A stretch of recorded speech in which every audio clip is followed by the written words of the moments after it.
Hey guys, it's JJ. Welcome back to the Eagles franchise.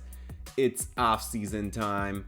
And first up, we have the Super Bowl results. After going on a run from the 7th seed, they beat out the Bucks, the 1 seed 49ers. And well, in the Super Bowl, they fell short to New England. They beat them in 4 quarters. Both quarterbacks having a good game. Pretty similar stats, pretty similar numbers all around. Cam Akers 91 yards. The Patriots went with the split carries approach, and it worked out for them as well. And the Rams had 2 nice receiving productions here, but the Patriots passed the ball around. 59 for Bourne, 55 for Aguilar, and on defense, pretty much the same, except all the TFLs were for the Los Angeles Rams. And for sacks, pretty even numbers there even, so not a whole lot of differences. But still, the Patriots converted one more drive into a touchdown, and that got them the Super Bowl. For the Super Bowl MVP, it was middle linebacker Jawan Bentley, but he didn't have any great stats or anything, so yeah. Next up, retirements. And yeah, the Eagles have one retirement already. But first up, Tom Brady. After 23 years in the league, he retires. And then Brandon Graham also retires for the Eagles after 13 years. He had a great season last year, but he's going to retire, and that's going to open up a hole at edge rusher for the Eagles that we have to replace in this offseason that is coming up. And then down the list, Ryan Kerrigan, an ex-Eagle, he retires as well. Didn't re-sign him after the first season, and then he was in the free agents pool a lot of the last season, and well, yeah. The other big retirement that the Eagles have is Jason Kelce. He also retired at the end of the season through a scenario. So 2 retirements in total, and yeah, that's gonna move us to regression. Brandon Brooks didn't retire, but he lost his superstar dev. He's now got star dev. And Lane Johnson, he kept his superstar dev, but he also loses a few ratings there. It's now an 87 overall without the temporary boost. So yeah, this is gonna mean some regression for the offensive line. And then Fletcher Cox loses X Factor and Superstar Dev. He regresses back to Star Dev, but he did not lose a whole lot of ratings. So he's still gonna be dominant, just not having the X Factor anymore. And then Darius Slay at cornerback. I expected him to maybe retire, but he's gonna run it back one more time, and he loses a lot of points as well. And then mock draft 3. The Saints have the 1 seed. They might go quarterback with this pick, and the Falcons might go quarterback as well. So both NFC South teams maybe. And yeah, then at 7, 8, and 9, a 3 picks run at wide receiver, leaving the Packers with a tackle. So yeah, not sure what to think about that, but the Packers definitely need a receiver in this offseason. And then at 17, the Dolphins get Cesar Garcia. Love him. JoJo Saunders goes at 20 to the Titans, so 3 picks ahead of us. Maybe thinking about picking him. But in this mock draft, we go Christian Pitts. He looks like an awesome tight end, but I already have Dallas Goedert. We signed him last year, so not going to take him. And then Doug Washington at 31 to the Lions. Maybe we'll take him. And then free agency starts with the re-sign period. And Presley Harvin is a good punter, and he comes back for about $1.9 million. And yeah, Lamont Gaillard, our backup center, want to have him back. He's 27, but he's good depth, and if anyone's ever going to miss a game, he's there. He can do it all. He's good interior backup.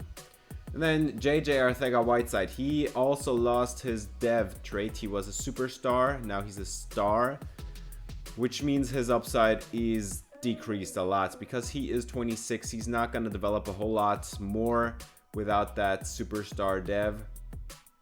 And that is why I decided to move on from him. I'm gonna withdraw the offer. I like him as a player, but we have his skill set on the team already with Mitch Slaughter, and he's good enough to do it all. He's even better in run after catch, and that is also why I'm gonna let Devontae Randall test free agency. Might bring him back, probably not happening with Kalen Saunders. He's 27, he's not gonna develop a whole lot more, so gonna withdraw him. And then also backup safety Marcus Epps, also 27, he's not gonna develop anymore. Same goes for Gardner Minshew. He was our third string quarterback, and yeah, he's gonna go to free agency. Then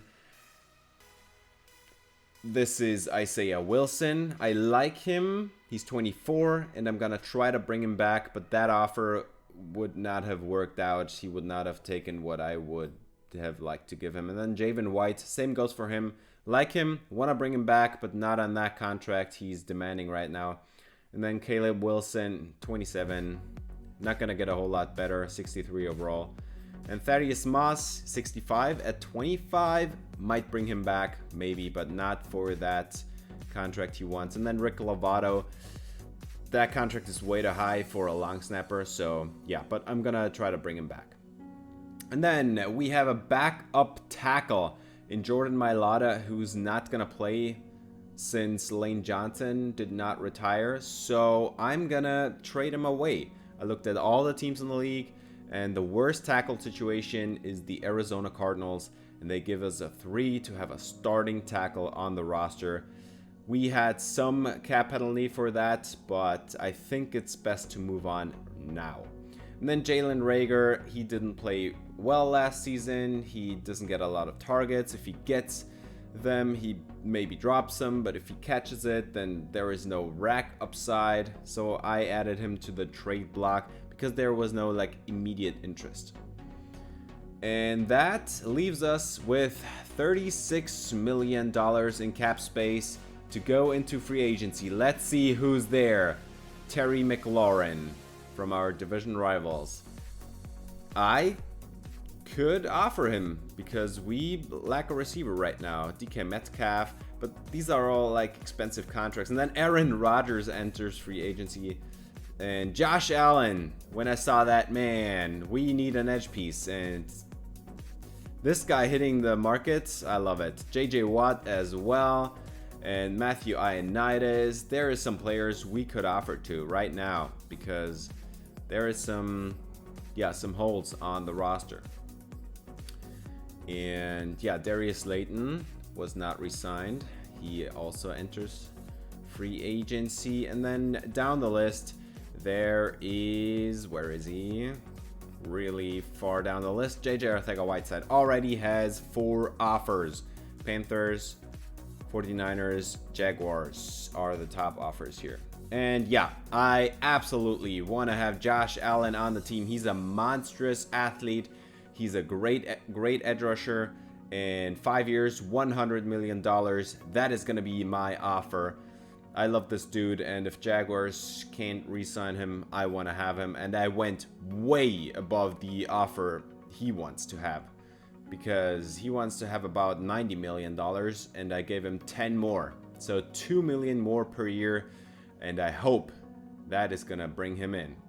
But yeah, then at the end there, we'll just look at all the other offers I made. I offered to Devontae Randall, maybe bring him back. Javin White, I lowballed all of these guys. Maybe somebody takes it and we get some more depth back in the building. A lot of players that I already talked about that I wanted to get back. And so we're gonna advance to stage 2. And well, do we get Josh Allen? I really want to have him on the team. And it looks like we do not. Josh Allen rejected our offer. Man, that sucks. I really would have loved this guy on the team. That would have solved our edge situation for like the next 5 years. But, well, didn't happen. We re-signed a couple other guys though, depth pieces, as you could see. And then we have mock draft 4 coming up, and top guys, still the 2 quarterbacks to the 2 NFC South teams. So yeah, maybe it happens.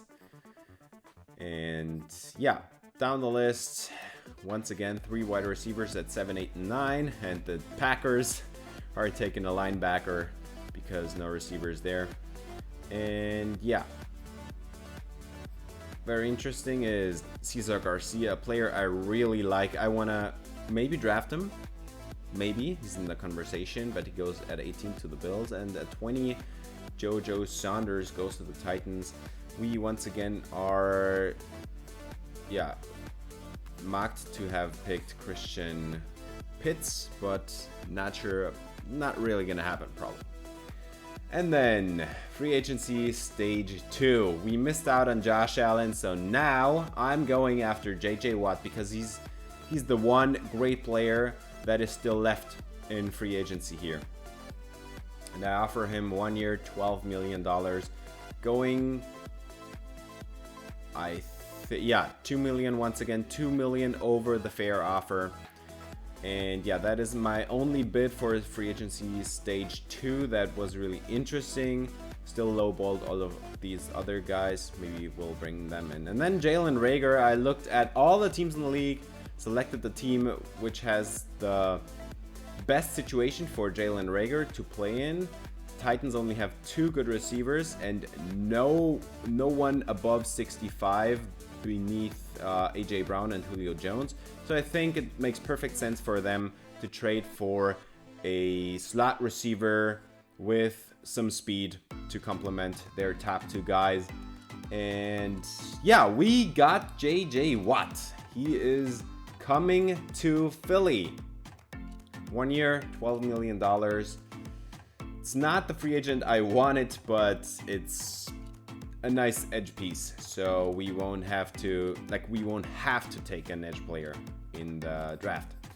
And now we are gonna select the private workouts. I want to have 100% on Christian Landry. I want to know some more about Duke Price and Brandon Avant. These are some prospects that look really interesting, but we don't know much about them. And yeah, those are also some positions where we could need somebody. Like we need a linebacker. We need to select one in the draft probably, because Javen White as our second linebacker, probably a little overwhelmed.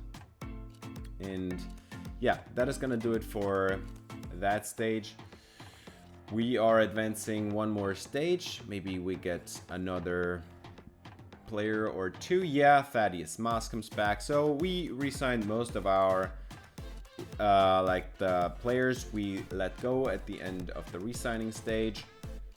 But Devontae Randall didn't come back. He went to, I think, Miami. And then looking at this free agent class, Terry McLaurin and DK Metcalf were the top 2 players. TJ Hawkinson goes to the Jaguars. Josh Allen went to the San Francisco 49ers. And yeah, pretty sad.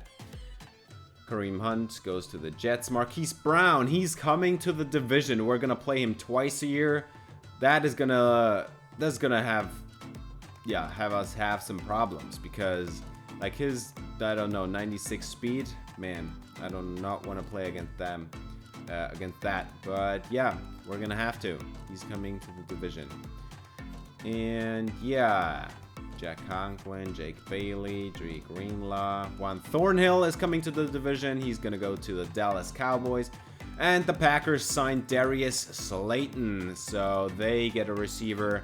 Maybe don't need to pick a first-round receiver. And then Arcega-Whiteside, he took the offer of the Raiders, actually. So he's gonna go to the Raiders, $20 million over 3 years.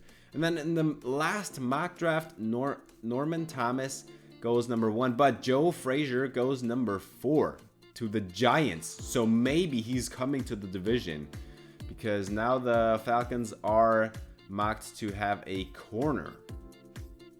And yeah, so that is very interesting. And then at 7, 8, 9, the 3 receivers once again. So the Packers go middle linebacker there in this mock.